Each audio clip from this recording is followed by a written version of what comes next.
Hey, what up? It's one of the Kaiju Hollywood Bad Boys, Brandon, here to say we got a hot new episode with special guest and returning champion Jonathan Shannon to talk about Zeiram. That's right, it's another Keita Amemiya film. It's a wild one. As always, if you do like this episode, please tell your friends, talk about it online, whatever social media platforms around and going to be killed off in a few years. You know how it goes. Like and subscribe. If you're on Spotify, give us a 5-star rating if you like it. It really helps out a lot. But as always, if you want to have any questions right on air, email us at podzookypodcast@gmail.com.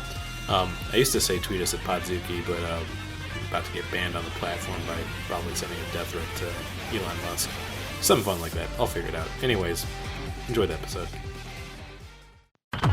Render unto Ghidra what is Ghidra's. 10 to 1 he sees you through a beaker and a tweezers. Read the fine print and be like, what's the big deal? Spun wheels of steel since broke wheel, big wheel. Back when it was greasy as curl, now it's easy dread. Had a rhyme on how they used to tease him about his peasy head. Yes, y'all, to the beat. Have a ball. Unless you got 5 things you need to look up, like last time. No, I wrote it down this time, okay? Jeez. I mean, there is stuff I'm going to need you to look up, because I didn't look up anything, but I have a lot of assumptions. I mean, I got a lot of details written down too, which we'll get into the podcast. I just I want to see how my boys were, Just see my darling. It's our first full episode back together too, so Yeah, I mean, first one with all of us. Right. It has been a hot minute. Yeah, a few months now. Yeah, things have changed. Faye's going to college. I'm sorry I couldn't be there for Shin Kamen Rider, or Shin Ava, or Shin Shin, or Shin Shin Chan. Yeah, I was gonna say Shin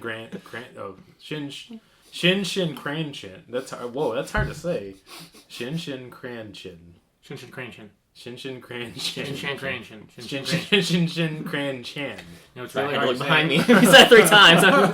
It's really hard to say. It's toy boat. Toy boat. Multiple times. Toy boat. Oh, Multiple times usually means more than 2.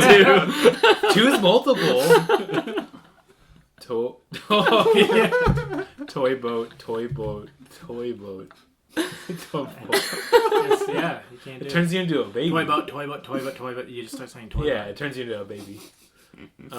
Let's just get into it. Welcome to America's favorite baby transformation podcast.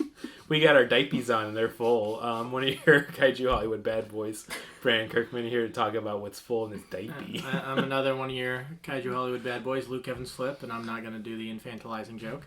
It's not a joke. It's real. I was turned into a baby. It's me, Sailor Moon meets Rugrats, Martin Felshman. And everyone, give it up for our wonderful special returning guest and champion, the only one and only Jonathan Shannon. Go on. I do have to about like soiling yourself. Like it'd be really hard to just like do that unless you had a problem that made you do it. Like I was saying, like could you just like piss yourself? Well, either that or it's like a special attack.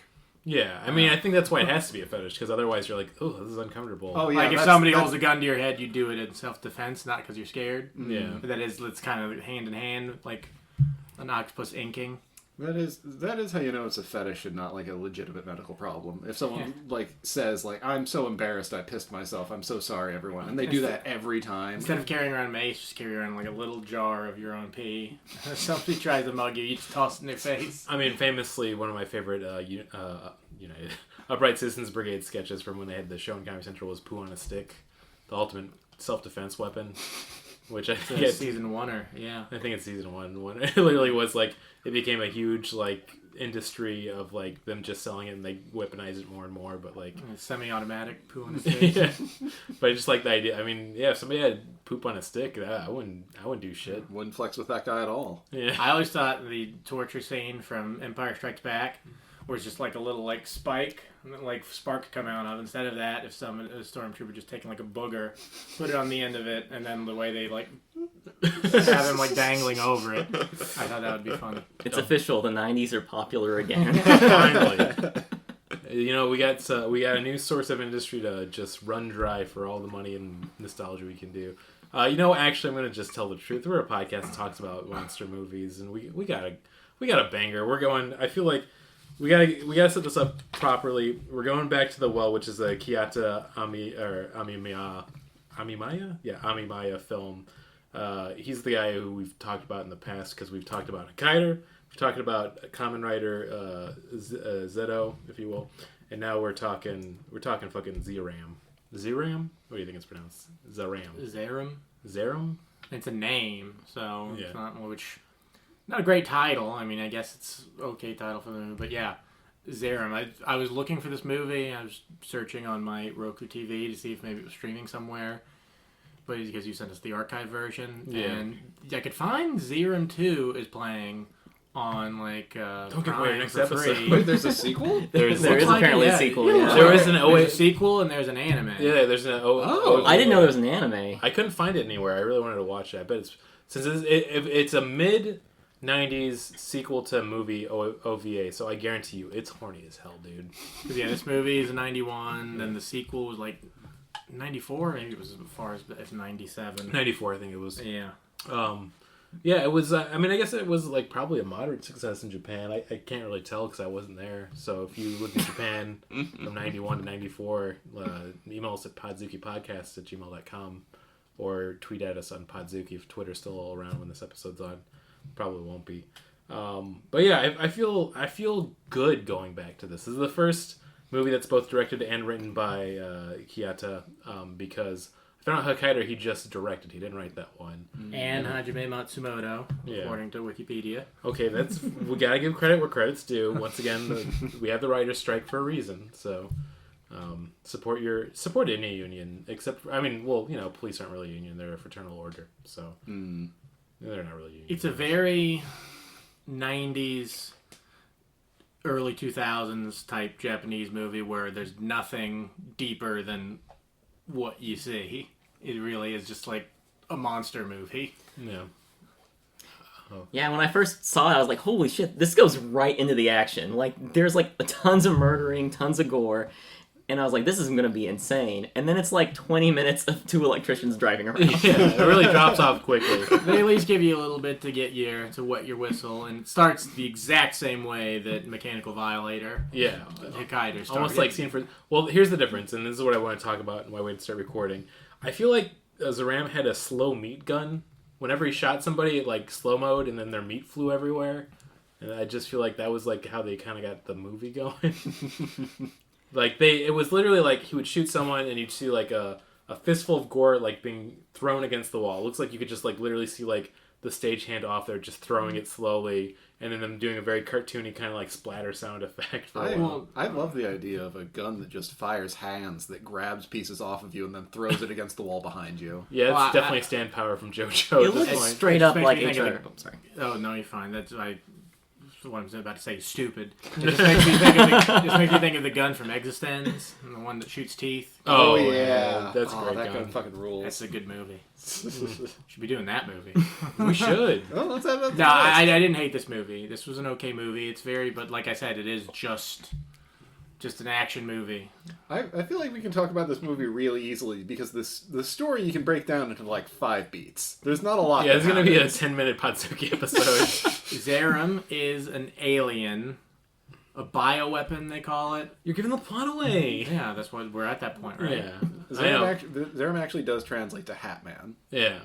I know. Actually, in Indonesia, translated into Scatman.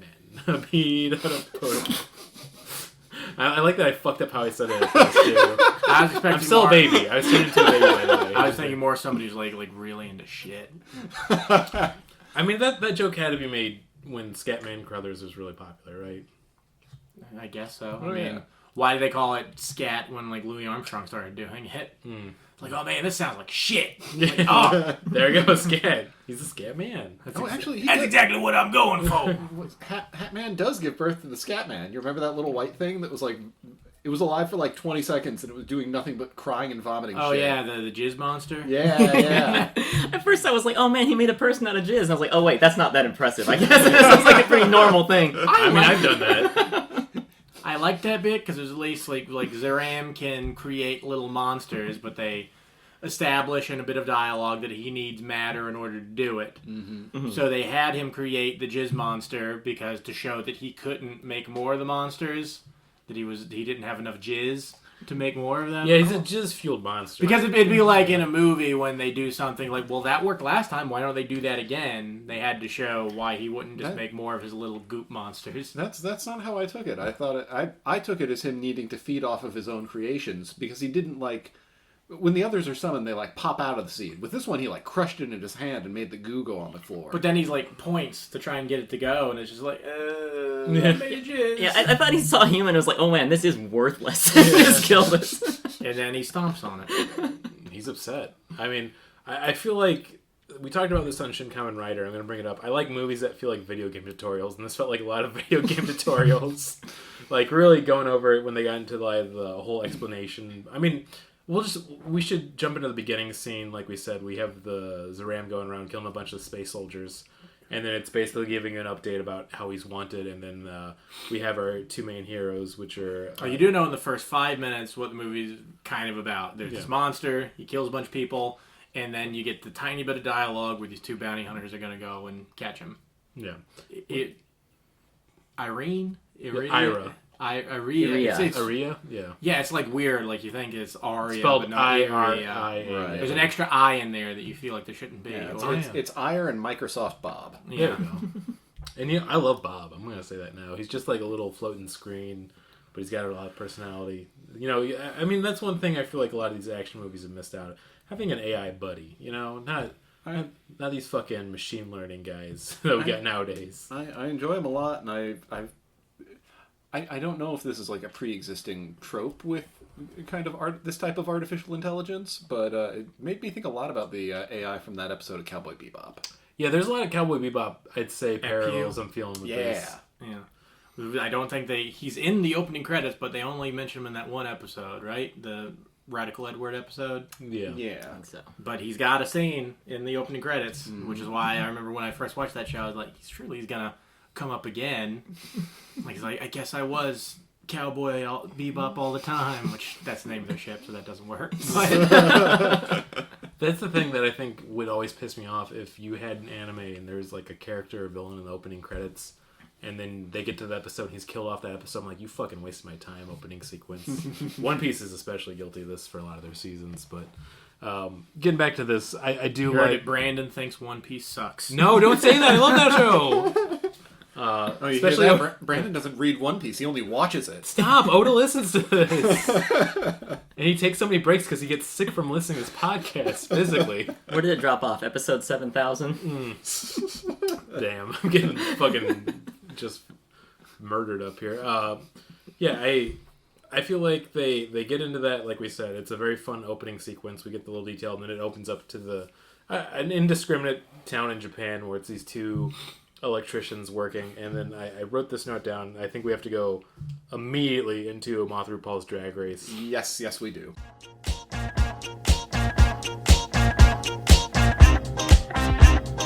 Moth RuPaul's Drag Race.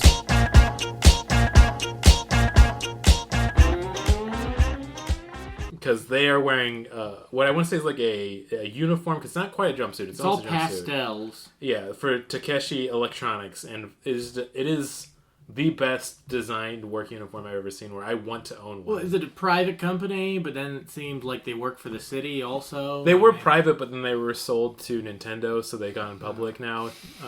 I gotta assume they were eventually absorbed by them. You know? Oh, okay. And they're like driving a Fisher-Price car. They're driving a Fisher-Price car. It's so cute. It's such a good aesthetic. I don't know. It's really badass. I don't know who wants that for electricians, but like, I guess I do. Yeah. It is like a Richard Scarry-esque vehicle. Like, they're like right next to the apple with the worm in it as they're driving to work. It's the uniforms are just amazing, especially the little symbol of like the electric line on the back of it. Oh, it's so good. That's just, I was distracted the whole time. Like, I want that. Like, I'm gonna go check eBay after this to see. It looks like a future sports uniform. Oh yeah, like definitely it'd be some type of death ball. Yes. Yeah. And this isn't relevant to the story, but the dude's friend comes in. It's introducing him with a newspaper in his mouth. Like, Yeah. like his friend's like a dog to him or something. I assume he was a dog that transformed into a human. Dude's drinking a beer, and then he comes up. They drive beside him. He like hits him on the back of the head with a newspaper, and then they talk for a second. I'm gonna guess that's probably somebody involved in production in the movie, because otherwise, why is that there? Because it's like he's asking for directions almost, but you don't need that saying. They can just find the place. You could just the audience is gonna understand that. Well, he came up behind him and smacked him. It was like, hey, we need a transition scene for when we park our car, so just talk to us for a Just bit. an establishing shot or something. Yeah, exactly. Yeah. It's fun. You get to meet a few of the people. They just establish everything very fast. There's not even like any time wasted. It's like, here's 2 lines to explain this character and the other character. Our 2 main guys are Tepe, who's kind of like the older of the 2, talking about his ex-wife. They have some fun dialogue about like, always miss my late wife, and there's like, no, she just left you, dude. You suck. Oh yeah, no, this dude fucking sucks. Yeah, well, kind of. He sucks, but in a very entertaining movie way. I feel like. At first, I was like, when he got sucked into the zone, I was like, oh, you're gonna have this fucking guy in the whole movie. Mm-hmm. Then he got trapped in, they called it rubber later on, like it was hard rubber that they used to capture the things, and I was like, oh, good, he's out of the movie. But he does get some redemption. He's less annoying throughout the movie. Yeah, there's some fun scenes with him, I'd say. I mean, the main of the 2 is Kamiya. And honestly, he probably does more than the other dude. Maybe when you get right down to it. Yeah, no, it's pronounced Kamaya. He's the younger guy. He's definitely kind of like, I'd say they have equal. I'd say it's a double fister. They kind of share the same. I think they do an equal amount of work. I think my main reason I'm upset is there's just a distinct lack of gore in this movie after the opening scene. Yes, but also we'll get to it. But Final Monster, whew, chef's kiss. We'll get to it when we get to it. Yeah. I have some thoughts. But yeah, I thought. Okay, first off. They set up and established what's going on too is Iria, however it's pronounced. We can't leave Moth RuPaul's Drag Race yet. We have to talk about Iria's. We have to talk about her outfit because she looks. She's dressed like an RPG character from like a SquareSoft like late '90s RPG. It looks so good. She looks like the dude from Terranigma. Oh yeah, she does. It just hit me, yeah. But she does like a whole Henshin pose and transformation Kamen Rider style to get into the suit. But I love that it's not explained. She just does like a pose and then it's on her magically. And she wears those Google Play goggles. Yeah. In one scene, and then they're like, let's try it without the goggles. Yeah. I wrote a joke about, like, I was like, oh, because I guess foam rubber is the strongest thing in the universe, because she's clearly wearing, like, this foam rubber outfit. And then later they established that, foam rubber is the strongest thing in the universe. That's what they encase people Well, in. they call it hard rubber, at least in the subtitles. Anybody Who knows what that's a wasn't the only thing translation of. Yeah, I do like that concept that space rubber is infinitely more hard than any steel we possess on Earth. Mm-hmm. There's a lot of fun, just like meta science going on in this whole movie that I enjoyed. I mean, they do the whole like we're gonna throw around a word or two. Like there's a fucking metis cannon. They never explain what that is, but it's strong. We know that. I also this is another thing. It's later, but I just wanted to know. They eventually get teleported in with her. I'm sorry, big spoiler. And they're eventually going through all of her stuff and getting all the weapons parsed out. So that we have to explain what the zone is, because I want to talk about the space cockroach. I mean, we'll talk about that. But they have to create, and I think this is something more just like art through adversity, or just like, okay, well, we can't pay a bunch of extras and shit, so let's create a pocket dimension.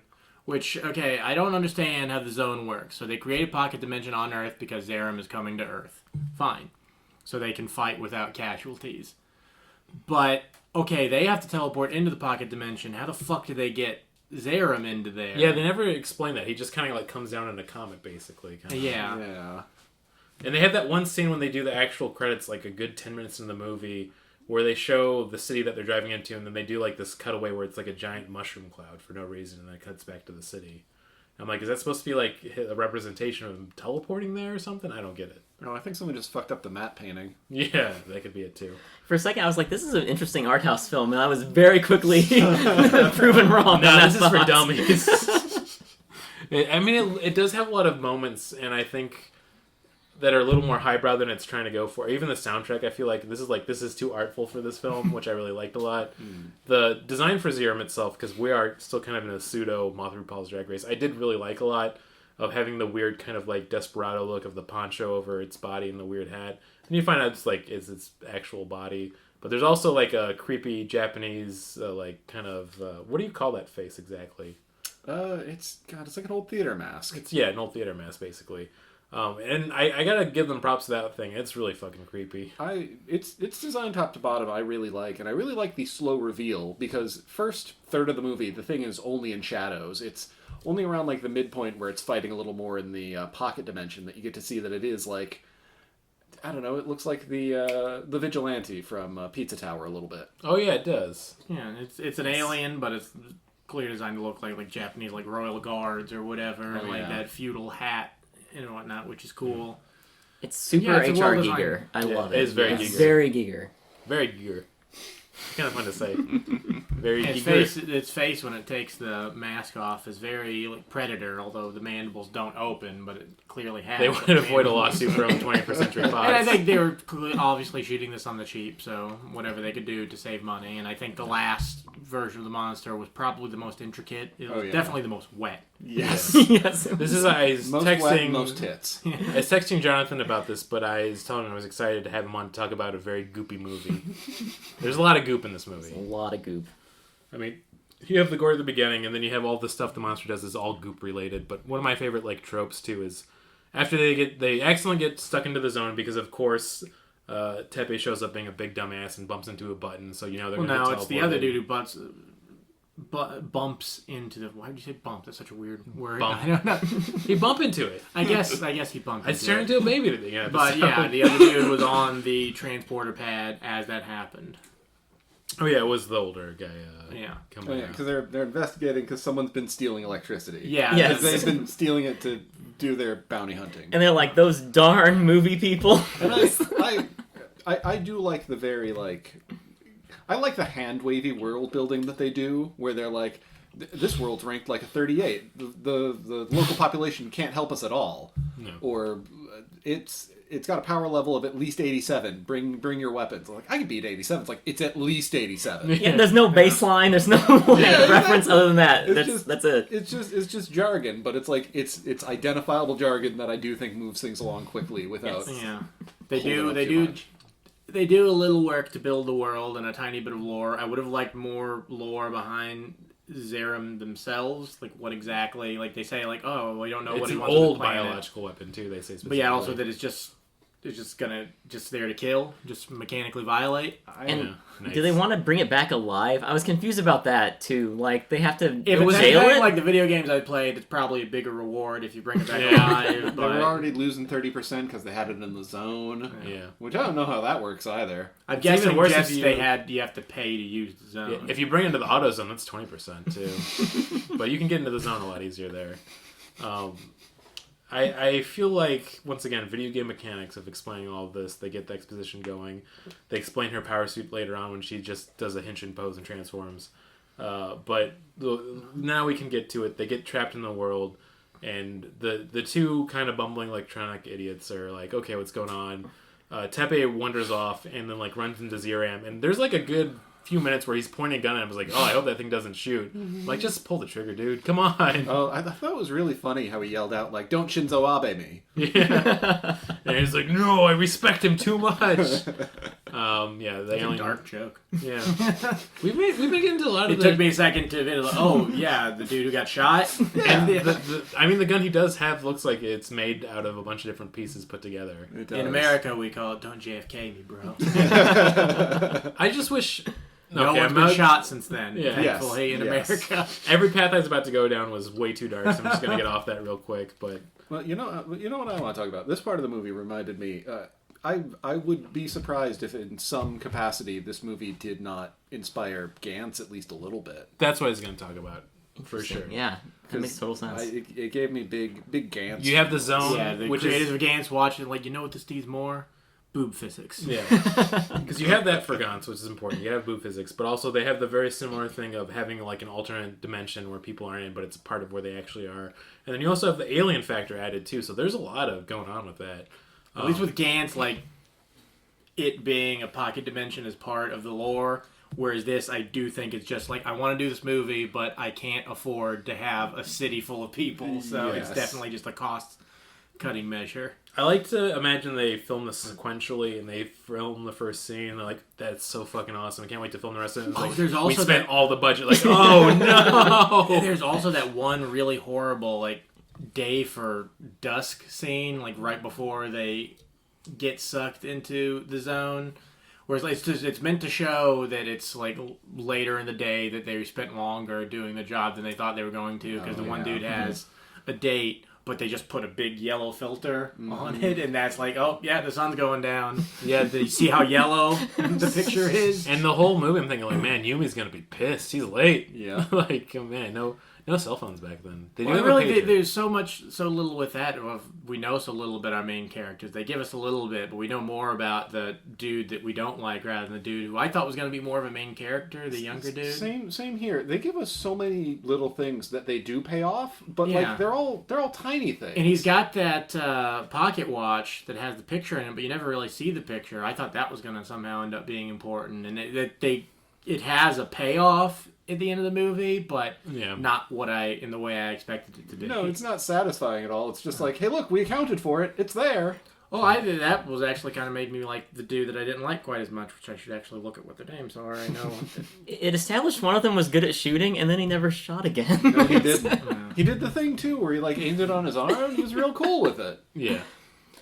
I mean, the whole storyline and how they develop the characters feels like a combination of like a Sega Saturn FMV video game mixed with like an RPG from the 90s, where it's like the main character literally is like an RPG main character. Like, we know shit about him and he moves around a lot. And it is almost like you have Kamiya and Tepe in there, so that's like the audience character, like that's the character they have in there, so that the main character can explain all the techno stuff. Yeah. So they're not just saying it for no fucking reason. And I don't want to give it say it after saying like, now as you already know, blah blah blah blah. I don't want to give away my entire feelings for the movie until we get the reviews here, but I mean, it would have improved it so much if it would have been a few more people that were teleported in, because there should have been at least a little bit of body count, you know? I mean, I feel like there should have been like some dumb... More gore. Yeah. Yes. Some bumbling idiot friend that gets teleported there and he's like, sees him, is like, I could wrestle him, you know? It's just something like that.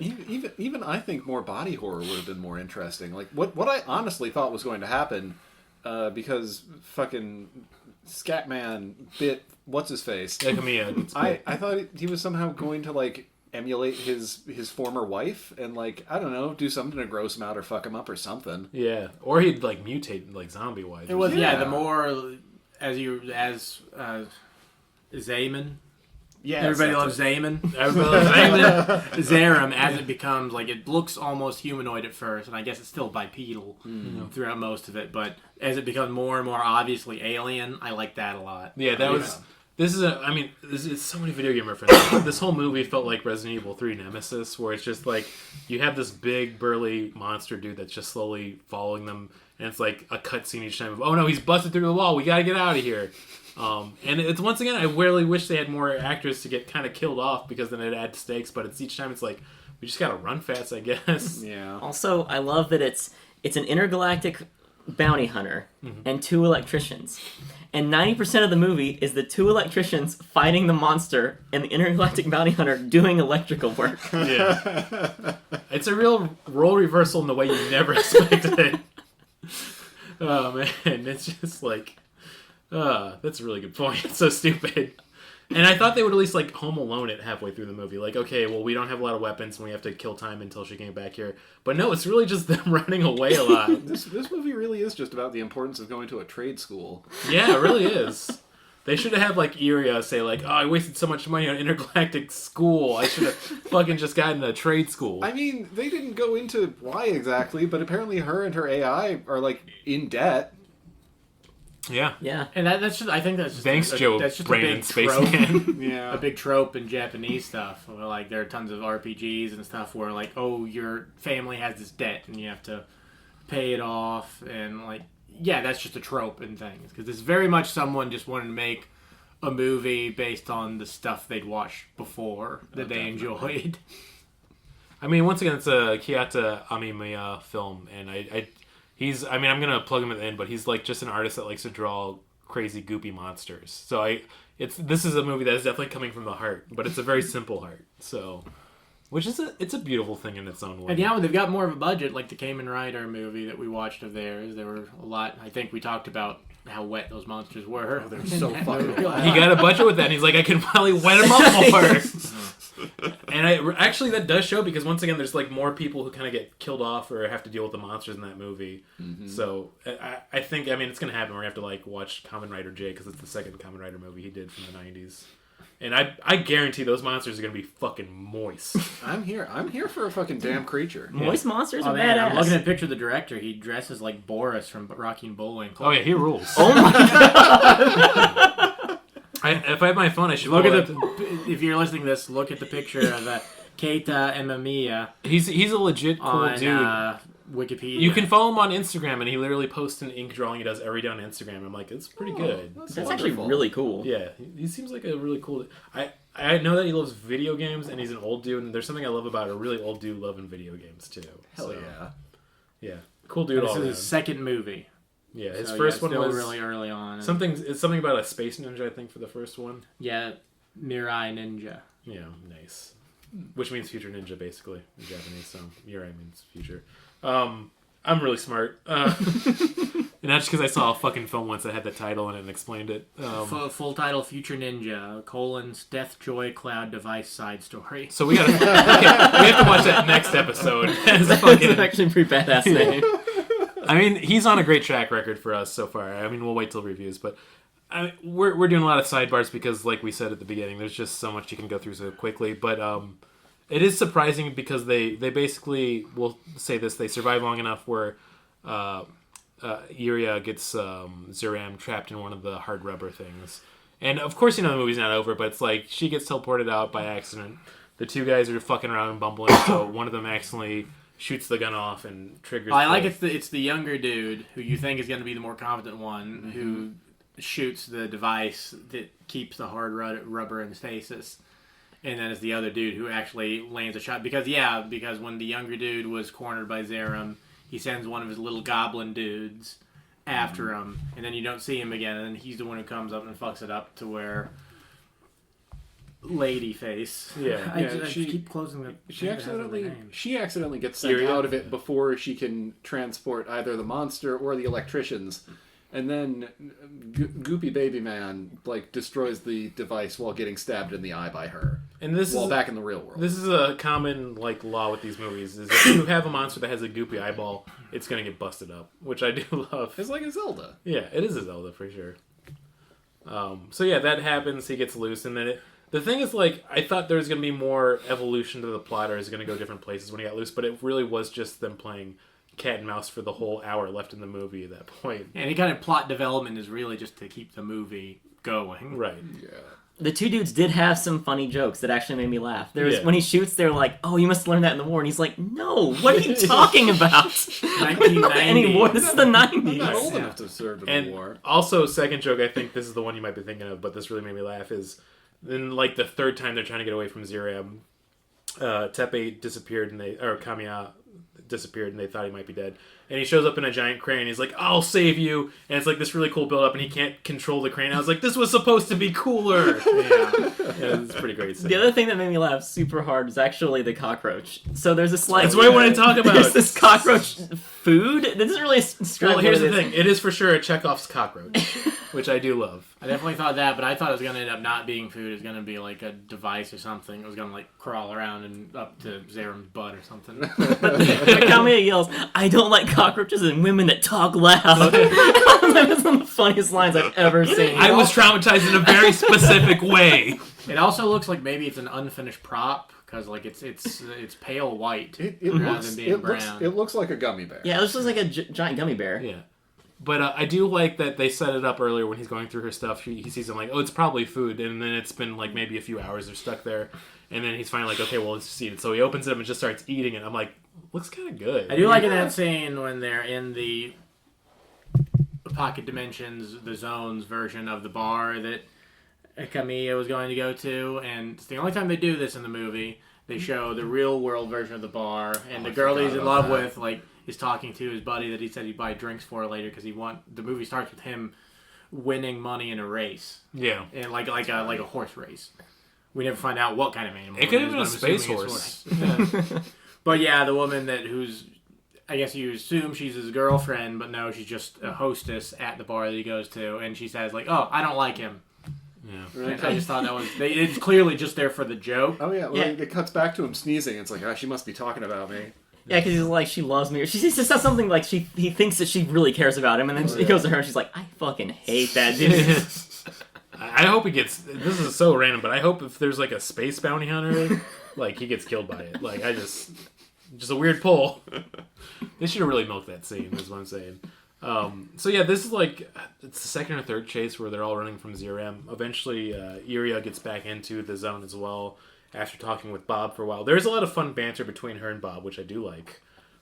It could have definitely been cut down a little bit. It's going to be weird to say this, but I feel like this bickering. There's a lot of bickering. It's a lot of bickering. I still like it though, but I feel I'm like fine with bickering. I don't mind that between kids. this is an hour and 30-minute movie, and I really honestly think it should be like an hour 15. Like, Yeah, it could definitely trim it some could fat totally from be that. cut. which some. I actually think, once again, it's so weird to say this, but Kamen Rider Zoe is like actually a perfect example. It was a 50-minute movie we watched, but that thing was like fucking wheels to the ground fun from start to finish. There's wasted no time. There's not a single bit of fat on that beautiful rump roast. Yeah.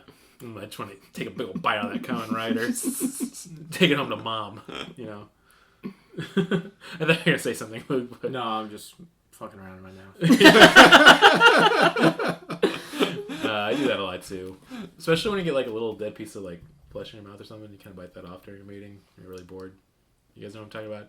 Well, that's what happened in the film. Yeah. He cut off a piece of that dude's flesh, which I actually did like that piece of gore. Yeah, When it he was bit off really that dude's gross. arm. Oh, I mean, we That was finally actually- got something out of it. Yeah. Pretty much all the special effects money went just to Zeiram the monster. Almost Yeah. all of it.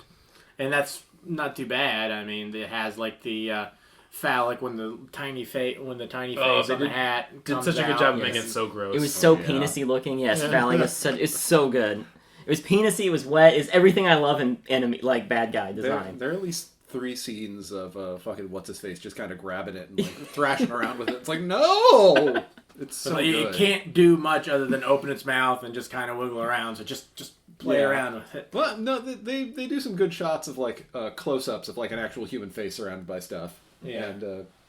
And I always appreciate those. Also, I love how Iria is like fighting it like really intensely, and it's like this really intense fight. And the next time, it's the bumbling electricians fighting it, and they just back a vehicle into it, and he's like, "I'm trapped. I can't get out." I love the juxtaposition of how each of these two forces handle fighting this monster. And it's those Yeah. Japanese trucks that weigh like 100 pounds. Yeah. He's like, I could deal with something 99 pounds, but 100 pounds? It's like depending on who the monster is fighting, different physics are in place. It's either like Three Stooges or a JRPG. Yeah. I feel like there's a very specific rule for how physics work with them, too, of like, it also has to be pillar shaped for him to throw it. If not, he doesn't know what to do. I do like there's a Exactly. scene earlier on, like in the first fight she has with Zeiram, where she dodges his gun. He shoots at her and she dodges the bullets. But then he very slowly throws a giant concrete pillar, and she takes that right to the chest. She can't... What am I trying to say? When like a character like jumps and like tumbles, is that the word I'm using? Like tumbling I think out so. of the way, like Yeah. strafing. Yeah. She I'd definitely say- could have jumped out of the way. Oh, yeah. Maybe she just has problems dodging things that are Or like, maybe to bigger show than a that quarter. she has a lot of vitality, that she can take a just giant pillar to the chest and still be fine. Yeah. But that's like right before she transitions into her power. I mean, they right? also do the whole thing of not explaining, is she like human or like some type of humanoid space creature? Also, he knows that she gives her hair as a reward. That was kind of fun. We'll get there at the end of the Yeah, that was so weird. Super weird. You know, we could just speed it up too, because basically they keep going at Zeiram, and they do more and more damage to him. But it is once again very much like Resident Evil of a Mr. Nemesis kind of fight thing going on, where the more he gets fucked up, the more he starts changing. Yeah, into you this get weird- some character development with her. She gets a device into them, to the electronics dude, to where she can talk to them and like calm down. Like, hey, I need you guys to fight back so that you don't die, because I guess there are laws against that. And then I'll have Yeah, to. if they die, they lose their license, and they're like, that's worse than these innocent people dying. bunch of liberals apparently. I really love the effect of that like space phone being transported into the pocket dimension for them. It looked exactly how it should have. It looked great. Yeah, and I like that it like teleports right above his hand and he just catches like, yeah, this makes sense. Yeah. That's how you use it. Yeah, I do like the dialogue. They get some more weapons. She shows up. They do a bunch of damage. And then he becomes like kind of a weird skeletal alien for a little bit, which is really neat. Well, they send the Methus cannon. The Metis, yeah. Methus cannon. They can only get it. They don't have enough teleportation credits or whatever to get it to where they are, so it has to go in the building. in the Pocket Universe where they teleported in from. Mm-hmm. And that's fine. So they go there to get it, but then she's finally able to get back into the zone. And she has a bazooka with her. Now, I thought that was going to be the Midas cannon when she uses it, but because it like goes right through his abdomen. So you think for a second he's dead, but horror movie logic. Of course, he's not dead. And he comes out just kind of like a cool skeleton spider monster. Right. But then they're like, oh, go get the Midas cannon. He's like, oh, so that wasn't the cannon. It's just a cannon. But there's a different cannon that doesn't look like a cannon. It could be translation stuff too, where like it's one Japanese word that like, well, let's just translate it to canon. That was the greatest cannon. They got the Midas cannon. It's a canon event, bro. Yeah, there we go. I And gotta see then the Spider-Verse. they have trouble opening a briefcase, which bothered me. But then when they open the briefcase, the two electricians have this cannon that it's to assemble, and they can't. They can't assemble this thing that's like clearly put together a very specific way. Yeah. I think unless you've grown up trying to assemble Power Ranger toys the same way that we have, I don't know if you could assemble something that dynamically shaped. There is, I agree, it would be hard to put that cannon together if you didn't know what you were doing. But I have a bigger problem, like you're saying, they had trouble getting the suitcase open. A lot of that horror movie hand, or like something that should be the easiest fucking thing ever to do, they just can't do. Like when he's stuck in the van earlier, like it's very clearly when he's trying to get his seatbelt off, the seatbelt's not stuck. He just can't press press the the button. button. He's like, I just don't. And then like makes a bit more sense when like he can't open the door and just crawls out instead. Like that's a bit like, okay, you're terrified, like you're not finding the door, so just jump out.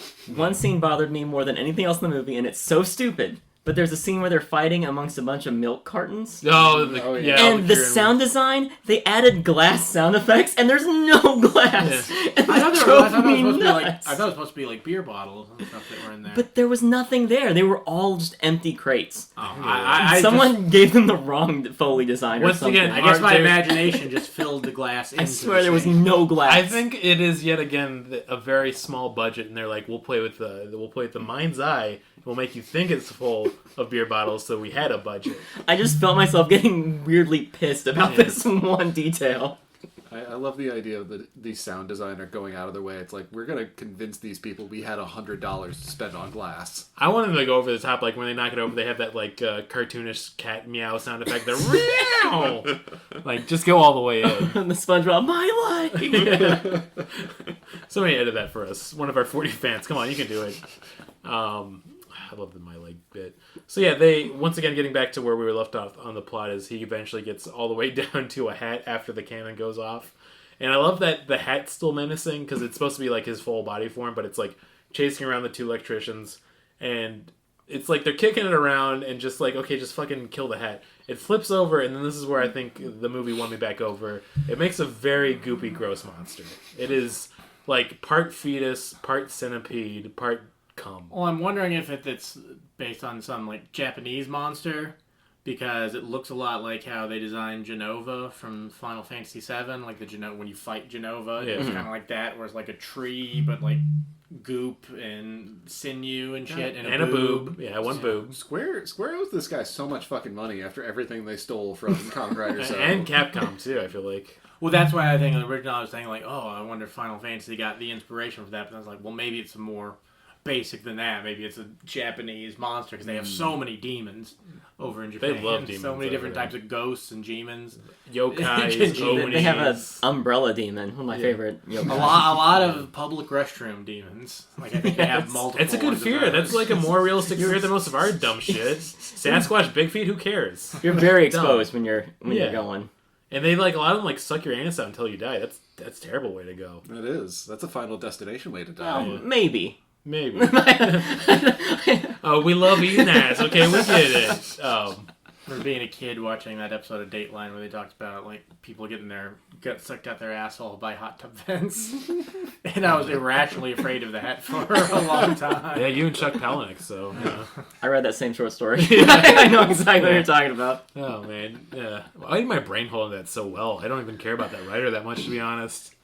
Yeah, so we. I feel like we can just get to the end of the film. Basically, is that they have the goop monster fight, and they're waiting for Iria to get back from the pocket dimension still. And, you know, it's this whole... It just keeps going wrong. It Yeah. keeps to where it's like almost kind of frustrating. Like, I get it, you're building the tension, you still got 10 minutes left, but... Kamiya does a classic Home Alone prank of getting electrocuted to make the circuit go through while they're waiting for it to come Yeah, how through. that doesn't kill him, where he basically like completes the circuit himself. Yeah. And his skull keeps flashing. Like He's been training as an electrician for this for years. If he didn't have the training, it would have killed him. Yeah. She even flashed his skull. How many times does that shit break? Yeah. I think it breaks a couple 3 of times. different- It breaks. 3 times. It breaks a grand total of 3 times, with one of them being right before it's supposed to be fixed for the final thing. So because it looks like Arya, it looks like she's about to fall into the cool world dimension because of the effect they use in order to make the room around her Oh, I disappear. never want to go there, because if you have sex with a tune, they die. Sorry, I have to say that every time Cool World is mentioned. I love Ralph Macchio. Cool World's such a sad story. Anyways, I love the way that looked, by the way. I actually really like the way that looked with That was the fine. floor I had disappearing. no problem with that. But yeah, it was kind of just okay. I get it. You don't have to keep doing it. Yeah. It's not that I didn't like the way that it looked. It's that I didn't like that it took 4 minutes to get away Yes. from there, where slowly they just have her crouching into a smaller part of the frame, and they're just further taking more and more away, and it's like, you were supposed to be dead like 5 minutes ago. What is happening? Yeah. Compressed time. And I thought she was going to have, like, an ultimate, like, weapon to take it out or some type of laser, and it's just, like, a bunch of shots, and finally it's done. Oh, okay. This is actually where the movie did bring me all the way back. It is like 20 cuts between her looking cold as shit and just shooting this motherfucker. Yeah. It's so many times where it's almost like it's shot like a comedy. It's like a revolver, but it has like 30 bullets. So she just fucking shoots it over and over again. And slowly, there's like several seconds between each shot. It almost feels like that scene from Dark Place where it's all of them just shooting it over and over again, and then eventually somebody brings a flamethrower out. I wish they would have done that. Yeah, the movie should have more flamethrowers. But this is like finally they've killed it. And I love the movie ends so wacky. Of like, it is, once again, feels like a video game. Of she, like we were saying earlier, she cuts her hair off, and then Bob's like, oh, this is a tradition for her people, I guess, or aliens. Which I don't know. Yeah, the subtitles say, they're like, oh, she's trying to say thank you. Yeah. And I think she's just weird. And if an alien person does it, you just take it. Don't be rude. Oh, yeah, I'm sure in the back of his head he was like, well, I guess I'll jerk off to this. Yeah. If I have to. It's better than an apple. And then Bob takes a picture of them. Yeah, they say fuzzy pickles. Yeah. But my favorite thing, that's the end of the movie. Yeah, That's how it ends, yes. I thought the picture was going to be like a Men in Black thing where he was going to erase their mind, their memories. And then we were going to see them gonna... go off to do their day. Or... Yeah. And they're just Oh like, shit, what the man! hell This happened? movie, Men in Black takes a lot from this movie too, man. It does. A lot of people owe money to Zeiram. Like what? Name one thing. Michael Jackson. I feel like her display of different weapons she had. I feel like, and the fact that it also. I Like, mean, she's an done- armory. They didn't. Men in Black didn't really start that. Neither did. I'm just busting your balls. Fine, I get it. Jeez. Yeah, they just end it with the photograph ending, and it really does feel like the ending of a video game, specifically like some Sega Saturn game everyone forgot about. After you like get the S rank ending, it's just that. You are win. Yeah, yeah, you are win. Yeah, it was kind of we went quicker for this one, but I feel like there's not a lot of meat to it, but also at the same time, I don't think it's a bad thing. I said it earlier, and I think we'll just get into the review section right away. It's not a bad thing, but I feel like it should have been cut down even more, even though it's just an hour and a half, like I was saying. That said, I did enjoy it overall. The special effects were really fun. The main characters were fine. Like they were just barely serviceable to the film for what we needed. Not bad, not great, but like they could have done a little bit more with it. But I feel like the practical effects and all the space mumbo jumbo and some of the choreography was pretty fun. So I'd say, just because of how gory and goopy and cummy that last monster was, I was gonna give it a 3 out of 5, but I'm gonna bump it up to a 4 out of 5 space cums. Yeah, I thought it was a fine movie. Like a lot of the things we watch, I don't think I would have watched of my own volition. If I didn't have to watch for this, I might have stopped about halfway into it, because at a certain point I was like, okay, I get it. But I appreciate it's clearly very low budget, and some people who made this movie was like, oh, I like 80s gore anime, so I'm gonna make a movie that's kind of like that. I like Ninja Scroll, so I want to make a movie. Hell yeah. And so they did. I wish we got that level of gore and body count of a Ninja Scroll, though. That would have been fun. Yeah. So yeah, I'll give it 4 out of 5, whatevers. I think I echo a lot of Luke's sentiments here. I definitely wouldn't have finished this movie if we were not watching it for Podzooky. The middle just drags too much for me, but I am overall glad that I did finish it. I thought it was a very interesting watch overall. I do just wish there could have been a little bit more gore. I wish story beats could have maybe tied together a little bit more. They're friends out of survival. I feel like there could have been something else to make them like friends in some other way. I don't know. I do appreciate there wasn't any kind of like, what's her name, Iria didn't like kiss one of them. Oh, I definitely appreciate that. There are some weird comments about like, I don't know, she's a good woman or something, but yeah, and she becomes a bit softer, which I guess is supposed to be her character arc through the thing, but it's not really earned or doesn't feel rewarding because she's so kind of like doesn't give a shit at the beginning, and then she just gives a shit like halfway in. Yeah. I give it a 3.5 space comes or whatevers. Yeah, it feels like she doesn't really give a shit even in a meaningful way. It feels like it's almost more just because she might lose her license.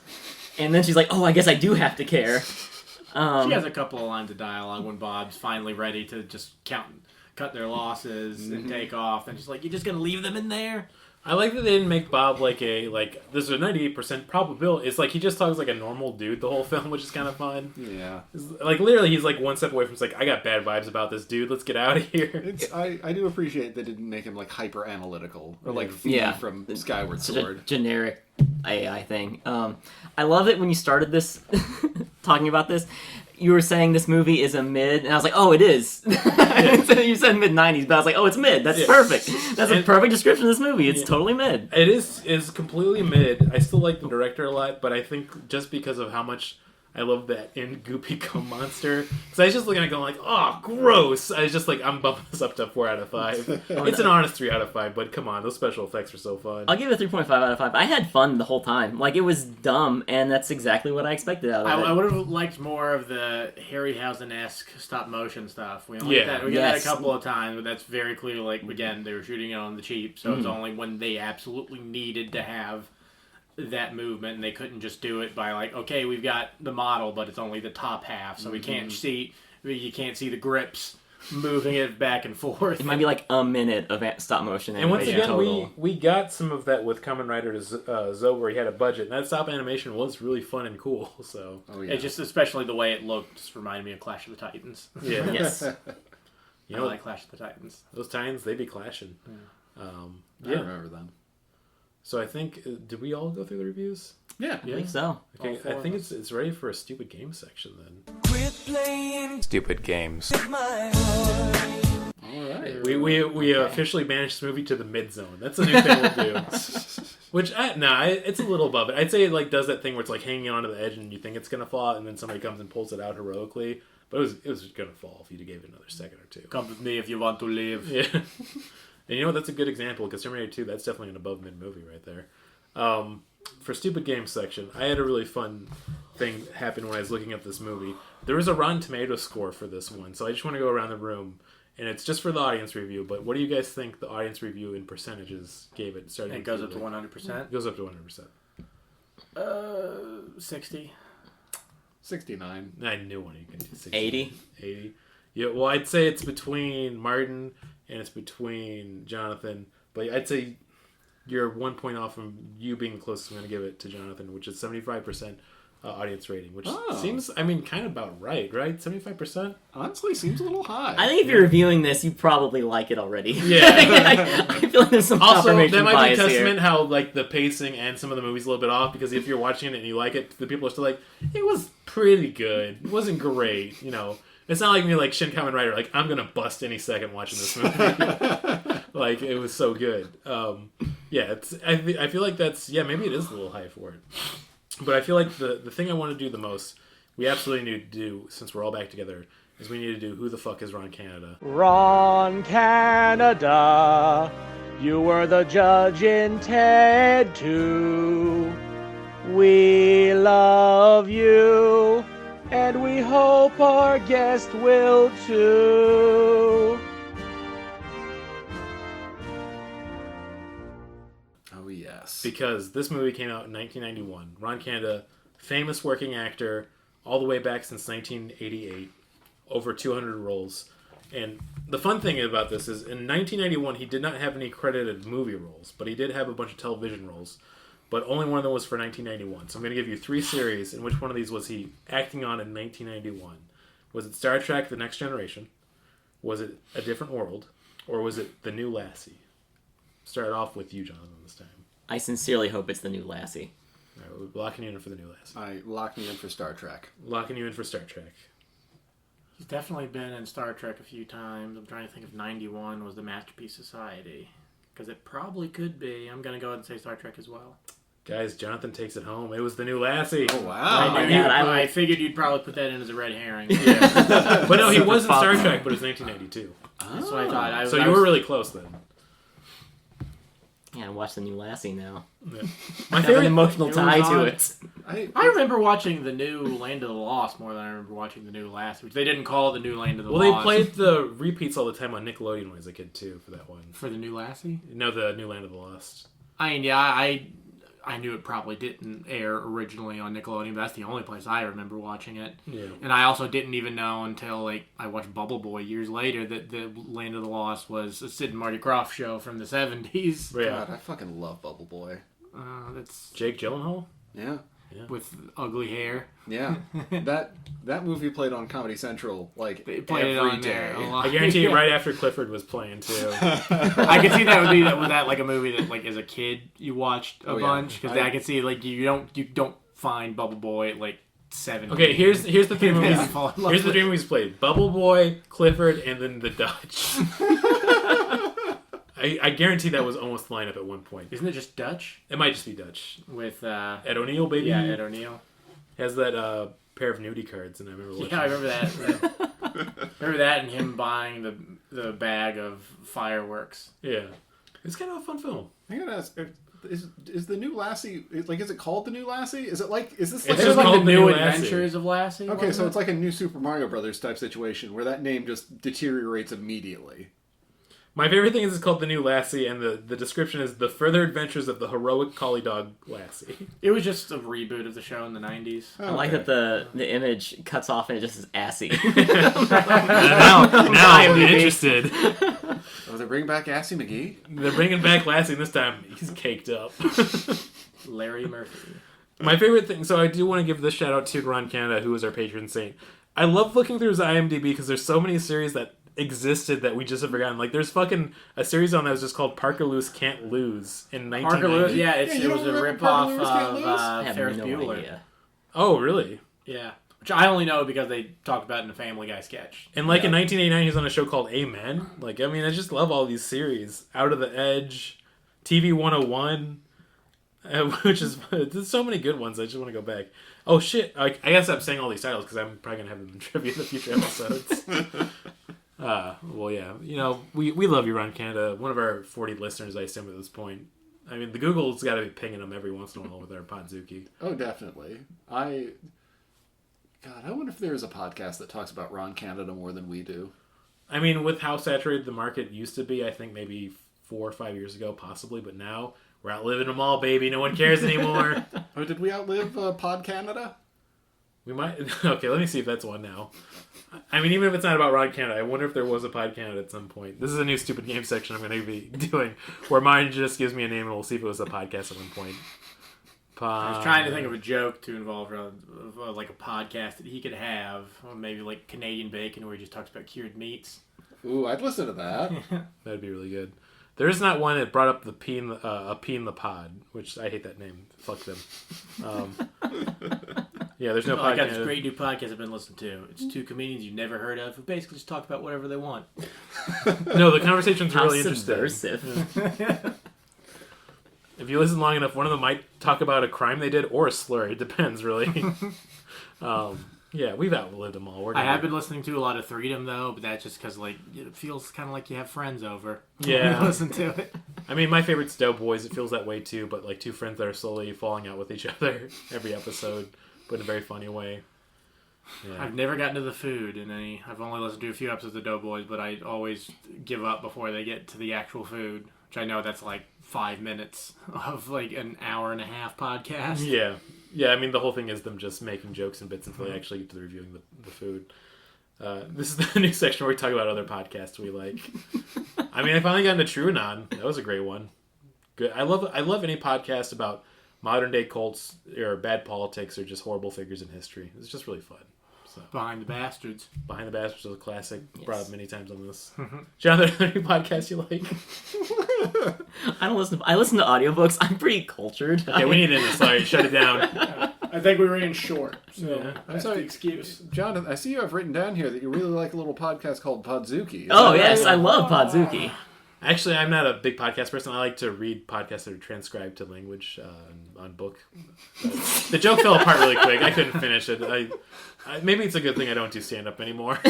Granted, the joke didn't fall apart. The sentence fell apart. Yeah, I mean, words and me just don't mix that well.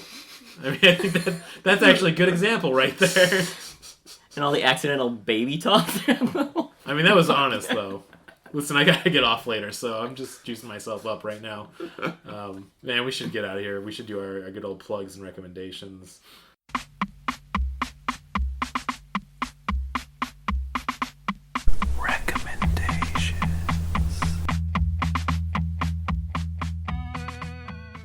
I feel like I've been kicking it off, so I'm gonna. Does anyone got a recommendation or a plug straight in their brain right now? No, I got a recommendation. I've been listening to Janelle Monáe's new album. That's really good. Pleasure something. Fuck. What's Your Pleasure? I think's the name of it. No, it's Age of Pleasure. Age of Okay. Age of Pleasure. It better be 18 or older. Just saying. Really fucking solid album. I've loved Janelle Monáe for years, and this is just like it continues to be another example of why they are such a fucking staple of pop music. Yeah. It's not. I really like the sci-fi twist that they have for like most of their past work. This doesn't really have any of that, but it is aggressively horny. Yeah. So that's pretty cool. Which is funny because, I mean, we were talking about earlier this week. I'm like, I kind of miss the robots. I love the robots, but I'm down for something aggressively horny. Yeah. They could do a horny robot. A Fimbot, maybe, one of these days. Yeah. I'll jump on the recommendations. I'm going to actually go back to our main man that, I mean, we've been loving for all these episodes. And Keita Amemiya, look him up. I might be saying his name funny, but like I said, he has an Instagram. It's great. He does an ink drawing every day. He's a very talented artist, and he's just like a cool dude. He's like an older gentleman who loves video games. He did a tokusatsu show called Garo that's supposed to be pretty good that I'll probably watch eventually. Ooh. Which is about a giant, big old gold lion guy who goes around and kills monsters. That's enough to sell me. That's good enough. Love that. Yeah. It's probably good. I'll recommend Freedom. Like I said, I've been listening to a lot. Become a piss pig and listen to Freedom. if you listen to it, you'll know what I'm talking about. Yeah, You'll I get do. it. Oh man, I mean, it's like all three of the like greatest comedy podcasters around, other than maybe like Carl Tart on one episode, on one podcast.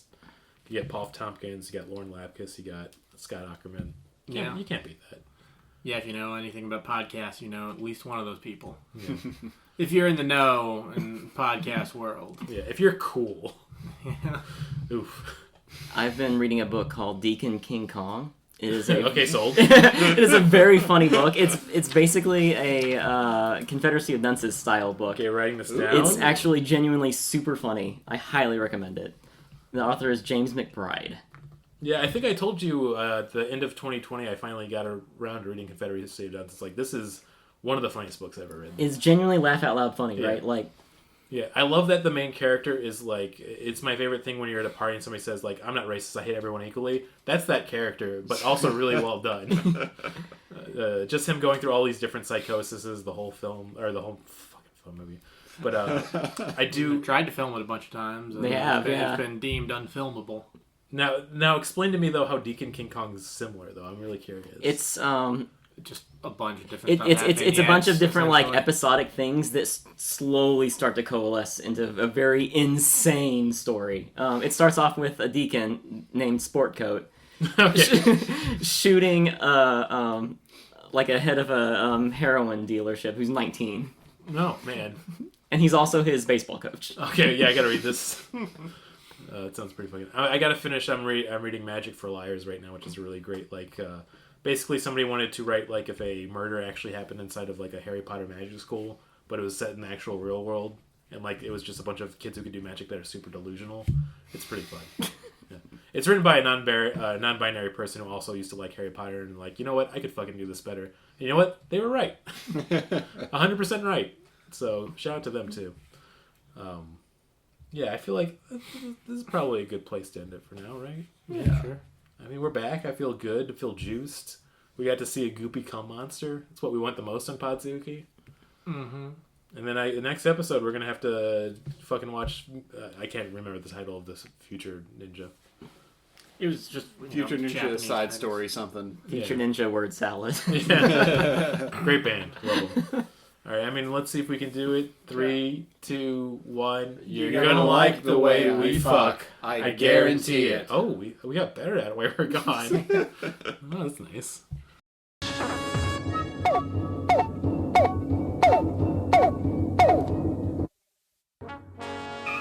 We regret that you have not yet complied with our order. This show has been brought to you by Machine Culture.